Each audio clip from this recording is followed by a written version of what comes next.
ফুটিয়ে দিল। নবী কটা কথা বললো? এক্ষুনি বললাম তিনটে। মাথায় হাত বোলানো, চোখে পানি আর মুখে হাসি।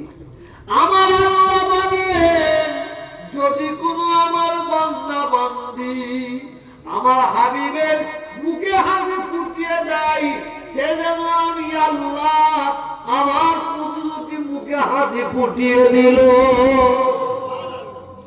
শুধু এখানে বলে নাই, এতিমদের দান করবেন, যাদের মা নাই, যাদের বাপ নাই, গরিবদের দান করবেন, যাদের মা বাপ নাই তাদের গরিবদের দান করবেন। আল্লাহ আপনাকে প্রচুর খুশি হয়ে এবং আর কেউ আছেন 100 টাকা আমায় দেবে? এ বাবু যারা দাঁড়িয়ে আছে 100 টাকা আছে কারো কাছে আমায় দেবে?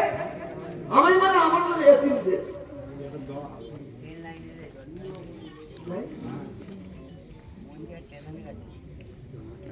10 টাকা আছে, 10 টাকা